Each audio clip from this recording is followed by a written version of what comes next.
Hello everyone, welcome back to our library. आपकी अपनी library में आपका स्वागत है। आज हम मीना की कहानियों में पढ़ेंगे एक नई कहानी जिसका नाम है धौंसिये से कौन डरता है। मीना वैसे भी बहादुर लड़की है और एक समझदार लड़की है। वह डरने वाली लड़की नहीं है, लेकिन इस कहानी में ऐसा क्या होता है कि इस कहानी का नाम ही है धौंसिये से कौन डरता है। ये तो हम जब कहानी पढ़ेंगे तभी हमें पता चलेगी। तो चलो शुरू करते हैं मीना की एक नई कहानी धौंसिये से कौन डरता है। मीना एक हंसमुख छोटी बच्ची है। वह अपने माता पिता, दादी, भाई राजू और बहन रानी के साथ रहती है। प्यारा मिट्टू तोता उसका सबसे अच्छा दोस्त है। मीना आपके आसपास रहने वाली किसी भी छोटी बच्ची की तरह ही है, लेकिन कुछ मामलों में वह अलग है। वह सबसे दोस्ती रखती है, किसी से भी सवाल पूछने में घबराती नहीं है। मीना ईमानदार है और दूसरों का ध्यान रखती है। वह अपने परिवार और दोस्तों की परेशानियों को सुलझाने की कोशिश करती है। इस कहानी में लड़कों की शरारत से परेशान मीना की सहेली जब स्कूल जाना छोड़ना चाहती है तो मीना उसकी मदद करती है। सब मिलकर उन लड़कों का सामना करते हैं और उन्हें अपनी गलती का एहसास कराते हैं। मीना और राजू घर के आंगन में अपने नन्हे मेमने मुनमुन के साथ खेल रहे हैं। अचानक कौओं का झुंड कांव कांव करके मुनमुन के सिर पर मंडराने लगता है। उसे डराता है। बेचारा मुनमुन भागकर मीना की गोद में छिप जाता है। मीना कौओं को उड़ाकर मिट्ठू को डांटती है कि उसने मुनमुन की मदद क्यों नहीं की। मीना मिट्ठू से कहती है, अगर तुम दोनों डटकर कौओं का मुकाबला करो तो वे तुम्हारा कुछ नहीं बिगाड़ सकते। अगले दिन स्कूल जाते समय कुछ शरारती लड़के मीना की सहेली रीता को तंग करते हैं। वे रीता का बस्ता छीनकर इधर उधर उछालते हैं। इतने में स्कूल जाते हुए मीना और राजू भी वहां आ जाते हैं। लड़के राजू को देखते ही बस्ता उसकी तरफ उछाल देते हैं। राजू नहीं चाहता कि लड़के उसे डरपोक समझे, इसलिए वह बस्ता वापस उनकी तरफ उछाल देता है।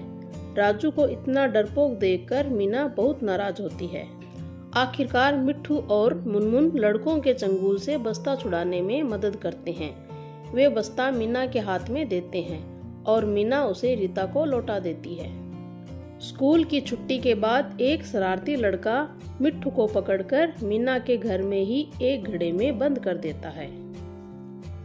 मिट्ठू को न पाकर मीना, राजू और रीता बहुत परेशान होते हैं। वे घर के अंदर बाहर सब जगह मिट्ठू की तलाश करते हैं।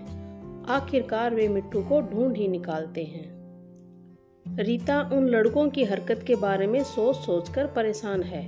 वह मीना की माँ को अपनी परेशानी बताकर कहती है कि वह स्कूल छोड़ने की सोच रही है।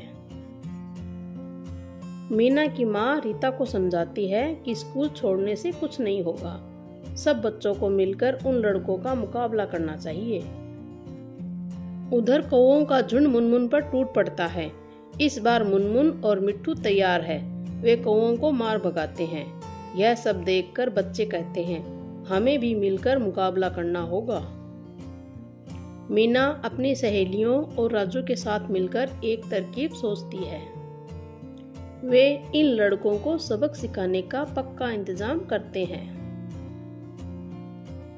वे मिट्ठू को लड़की के वेश में सजा देते हैं। शरारती लड़कों को आते देख लड़कियां उनका रास्ता रोक लेती है। इस बार राजू उन लड़कों का साथ देने से साफ मना कर देता है। वह शरारती लड़कों से पूछता है कि वे लड़कियों को तंग क्यों करते हैं। इतनी सारी लड़कियों को एक साथ देखकर अधिकतर लड़के चुपचाप खिसक जाते हैं, लेकिन उनका सरदार दीपू सीना ताने चलता रहता है। पेड़ के पास नई लड़की को देखते ही वह लपक कर उसका बस्ता पकड़ लेता है। बस फिर क्या था, लड़की बना मिट्ठू दीपू पर झपट पड़ता है। दीपू डर कर पीछे हटता है। तभी बच्चे फंदे की रस्सी ढीली कर देते हैं और बाल्टी से भरा लाल पानी दीपू के सिर पर आ गिरता है। सारे लड़के लड़कियां खिलखिलाकर हंस पड़ते हैं। राजू आगे बढ़कर दीपू को उठाता है। बच्चे दीपू की तरफ दोस्ती का हाथ बढ़ाते हैं। दीपू को सबक मिल गया है कि ऐसी शरारत नहीं करनी चाहिए जिससे दूसरों को तकलीफ हो। लड़कियों को भी सबक मिल गया है कि कोई तंग करे तो मिलकर सामना करना चाहिए। मीना, राजू और दीपू कहते हैं, दोषियों से मत डरो, मिलकर उनका मुकाबला करो।